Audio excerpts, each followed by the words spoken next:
Welcome to Just You Watch Me Fix It. If you're a regular viewer, thanks for tuning in once again. Today we're going to be sharing the next phase of our design journey for our new kitchen. And if you've just tuned in for the first time, a big welcome to you too. And I hope you really enjoy this episode. This is actually part 2 of our designer kitchen video series. In part 1, we shared 4 things to consider before you even start to design a kitchen. So if you haven't seen that and you are actually designing a kitchen, I suggest at some time definitely watch that. Don't go away, stay with us for this part, because in this part we're not only sharing the next phase of our design journey, but we're also sharing a really fantastic tip on how to get your colors right. Colors can be really tricky.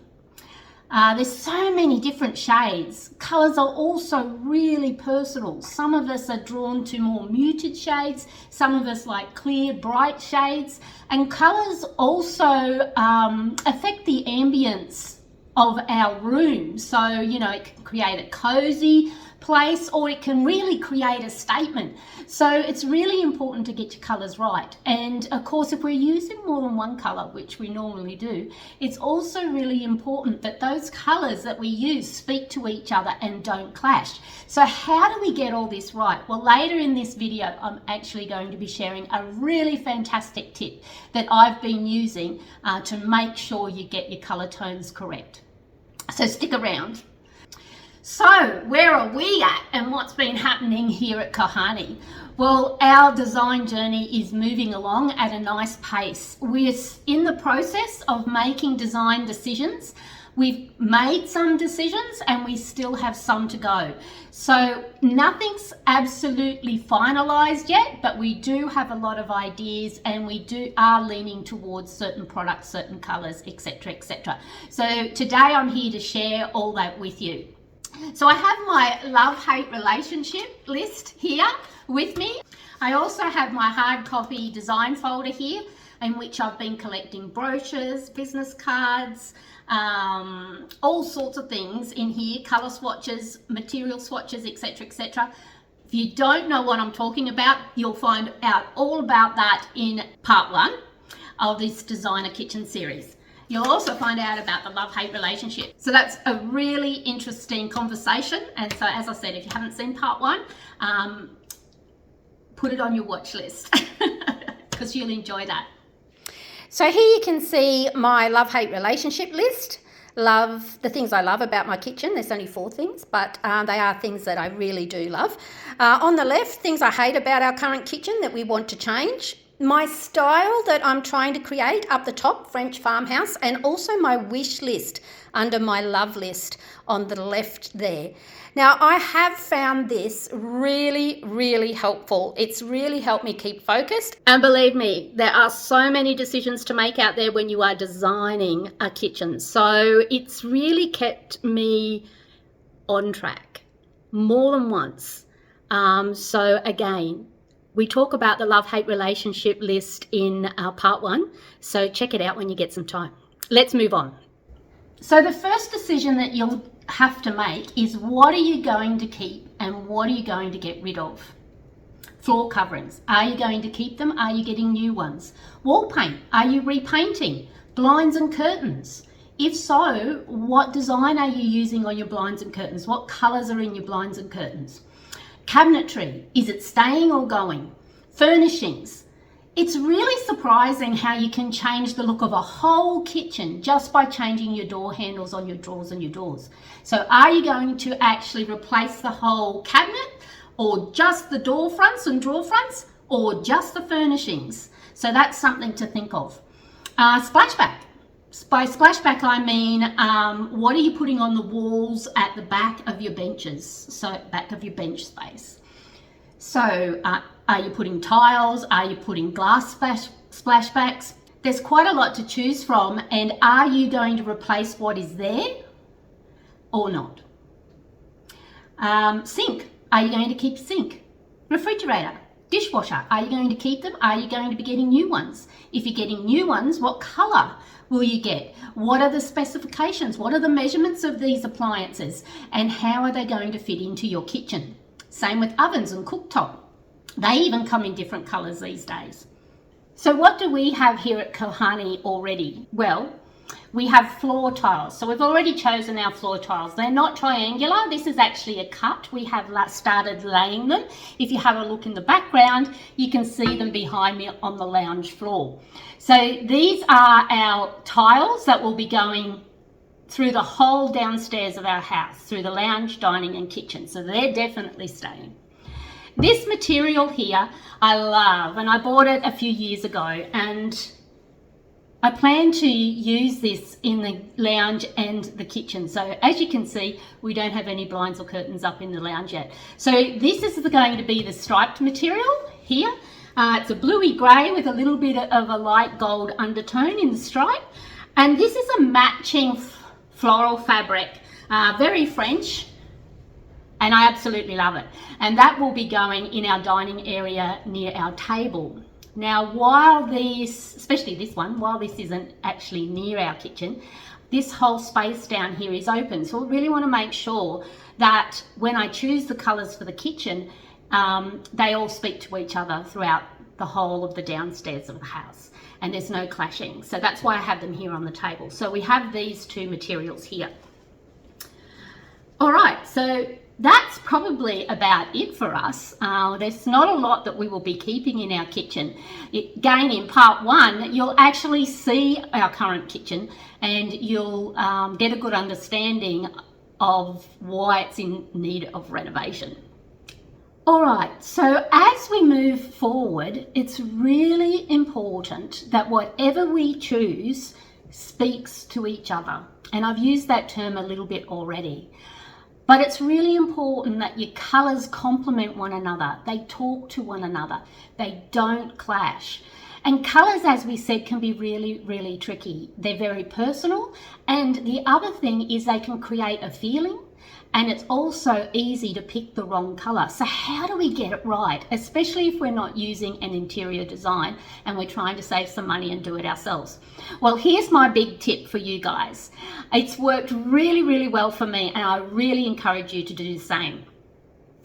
Create an ambience box. Now, I've heard this called a few different things. Some people call it a feel board. Some people call it a mood board. Others have heard call it a textiles board.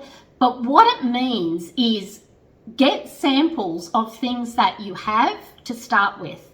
And either put them on a board, but I suggest put them in a box. The reason being is it's just quicker and easier to put them in a box, and it also makes it easier to carry them around with you. So it's more portable. So from now on, I'm going to refer to it as an ambience box, and you guys are going to know what I'm talking about. It's just a box with samples of everything in it that is already in your kitchen. And eventually, as you go out and start shopping and window shopping, you're going to be collecting samples and putting them in your ambience box and bringing them home. So that's the big tip to get your colour right. There's only one place to make that decision, and that is actually in your home. Don't make a decision on an appliance, materials, or bench tops or laminates in the shop. There's a big chance that you won't get the colour right.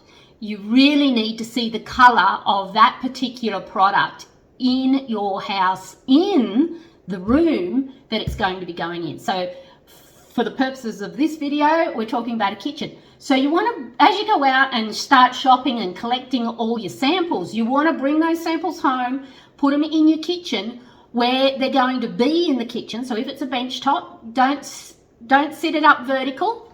Don't put your sample up like that. You make sure it's flat, because your bench top's going to be flat. It's going to be there on this plane. So you want the light to bounce off it on this plane. A colour can look very different from this plane to that plane. So have a play with your colours. Sit with them over time. Look at them at different times of day. See how the light in your kitchen changes the colour of that sample that you brought home. Then make a decision on which one you feel is going to create the feeling that you want and is going to fit in with the rest of the products. So that's it. That's the big tip to getting colour right. Create an ambience box. Collect all your samples of everything you already have, plus things that you find out there in the shops that you're interested in purchasing. Put them all in your box, bring them all home, place those samples in your kitchen on the right plane and just sit with them. Glance at them as you walk through the kitchen out of the corner of your eye. Which one looks right? Which one feels right to you? And of course, if you have all these samples with you when you're shopping, you can start colour matching right in the store. But again, don't make your decision while you're in the store. Bring the samples home. Waiting a few days, even a week or two, is not going to be a big problem. The thing that you really want to do is make sure you get your colours right. So don't rush this step. When you're purchasing things for your kitchen, don't rush your colour choices. Take your time. If you do this, create an ambience box, sit with your colours at home, look at them in different lights, I guarantee you're more likely to get your colours spot on. Some don'ts. Don't think, I'm not going to bother with an ambience box. I'm just going to put my samples in my bag, because I guarantee your samples will get dog-eared, dirty, crushed, bent. They may in time not reflect the true colour of the sample. So don't just throw them in your handbag. Take time and do this for yourself. Another great thing that you can put in your ambience box is photos. There is nothing like a photo to show a salesperson to try and get across the idea that you're trying to create. It's much easier than just trying to describe it. If they can see something, it might instantly remind them of a product that they have that's very close or similar to the one in the photo, or one that they think will create the same ambience for you. And just a tip on salespeople. A lot of salespeople's wages are actually boosted by commissions that they make from sales. So really look after your salespeople. You know, if you go into a large department store and you speak to Jenny, the next time make sure you ask for Jenny. And Jenny will really appreciate that. And you will over time build a relationship with Jenny. And she will actually feel like she's part of your journey, and she will look after you. So, you know, when it comes to negotiating deals, Jenny will actually work hard for you. So if you look after your salespeople, I've generally found that they'll look after you too. And I think it's a great way to create relationships as well when you're shopping. Just a word of caution when you're creating your ambience box. Don't rely on taking photos of things in your kitchen for colour matching, because unfortunately, colours in photos are often not true to life. So you're much better off using your photos to keep you on track and focused as to the ambience and style that you're trying to create, or to try and explain to salespeople and people that design, perhaps a kitchen designer, you know, what you're actually trying to create, what look you're trying to create, but don't rely on them for colour matching. Okay, here are some photos that I've been collecting over time. So this is my Instagram account, and if you use the search engine over here, up here, and just type in the style that you're looking for, so I've clicked on, in the past, I've clicked on search and just put farmhouse style, and oodles and oodles of photos have come up, and I've just waded my way through them and chosen ones that I like. So I'll just scroll down and show you some of my photos.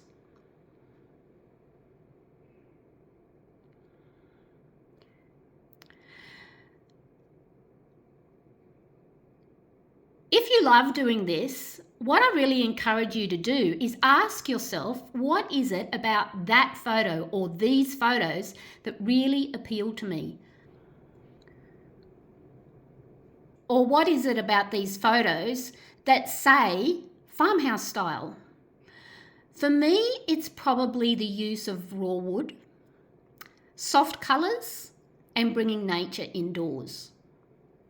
So if I look at all these photos, I can probably see soft colours, natural timber, raw wood, soft lighting, good natural light, etc., etc.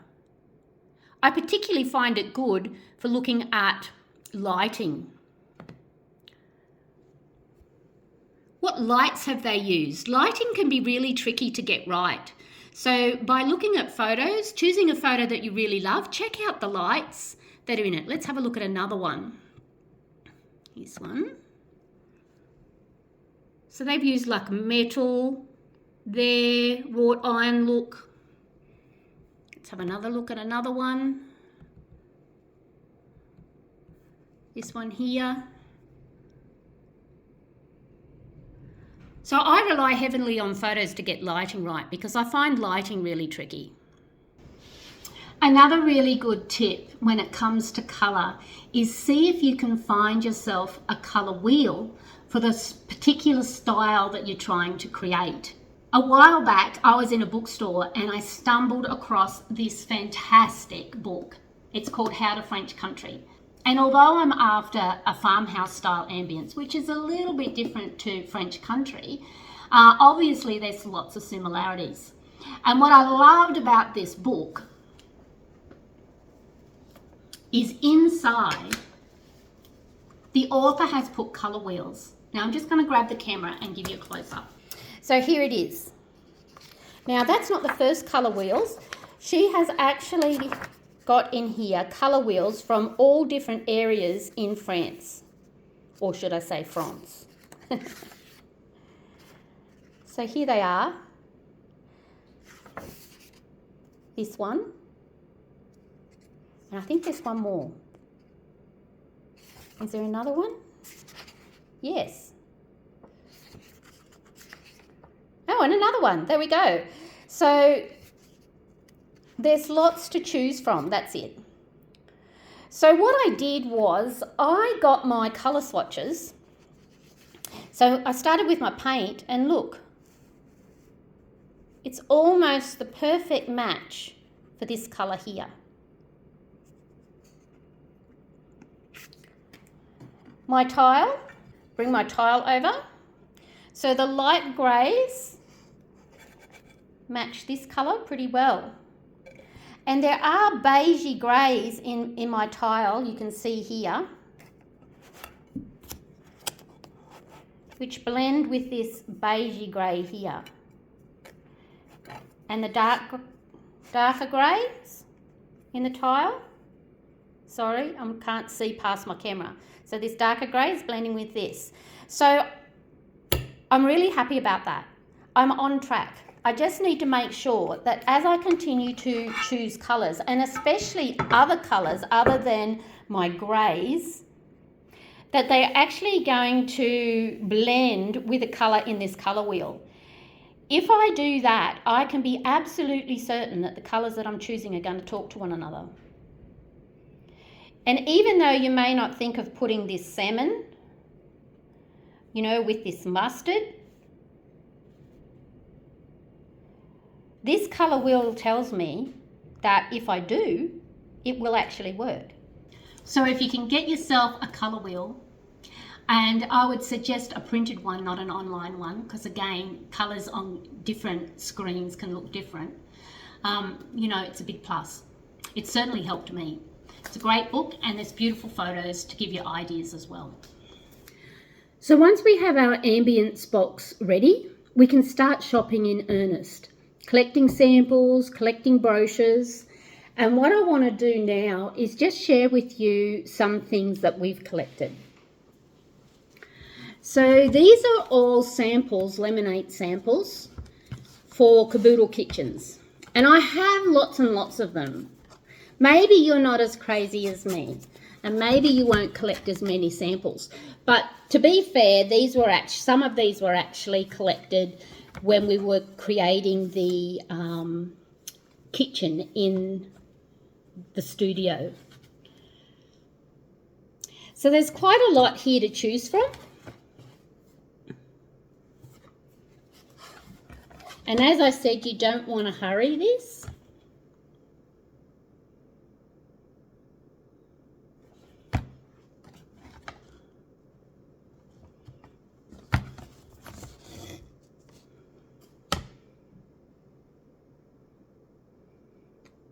And you can see how choosing colour starts to get tricky because you have so many options available, as well as like so many different finishes. You've got a wood grain finish here, you've got a shiny finish here, you've got a smooth but more matte finish here in this white.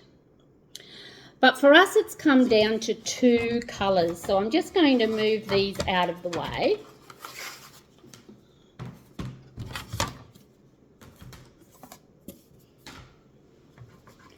These 2. I'll put one here and one here.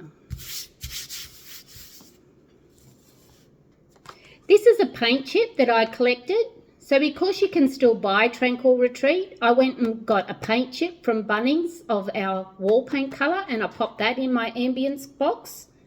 So I'm just going to pop that here between these 2. Let's just turn it around so you can see more of the tile. Okay, now here are our benchtop samples. So for the berry blue, this is berry blue. For berry blue, we've chosen these 2 benchtop samples. And I'm just going to have to shift the camera again so you can see them a bit more. And here's another one.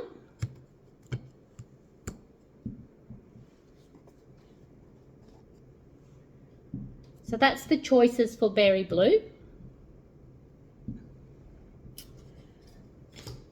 And these are the choices for Kaleo. So this is called Kaleo.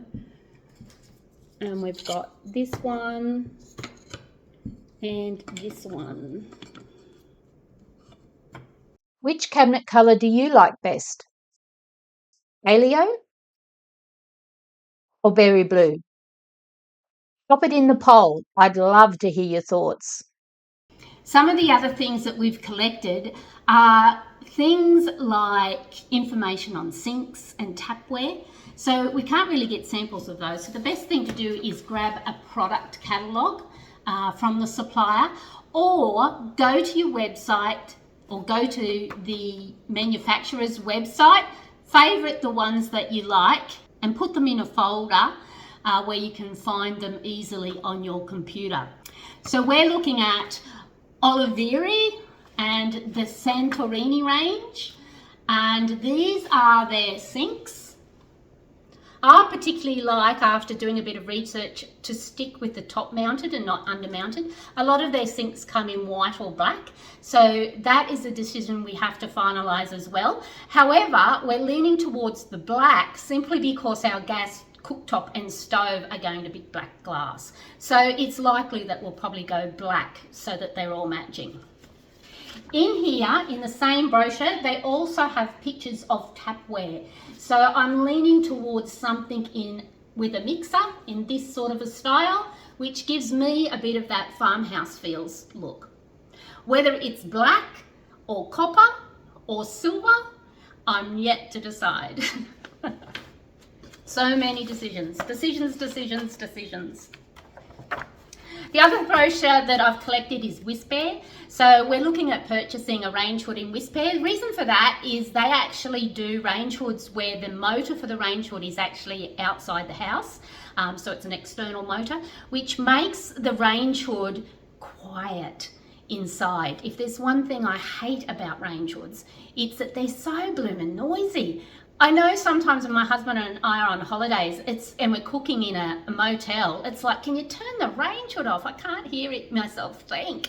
So it was really important for us to get one that was whisper quiet. So Whisper, I collected the brochures for that, and we're just getting a small one to go above the gas cooktop, so a 60 centimetre wide one. Again, these things are things that you keep in your hard copy design folder. You take them with you everywhere you go, because you never know when you're going to need specs colours, options, or to compare one product to another. So make sure you're prepared and organised and have everything with you when you go. We still have decisions to make. What colour cabinets? What colour benchtops? What type of sink? What type of tapware? What splashbacks are we going to use behind the gas cooktop on our far wall? Whether we go glass, whether we go tiles is yet to be decided. All right, well that is the end of this episode. I really hope you enjoyed part 2 and you really loved the tip of the ambience box to make sure you get your colours right. I would love to see photos of your ambience box. So if you want to send in a photo or drop it in the comments, please do so.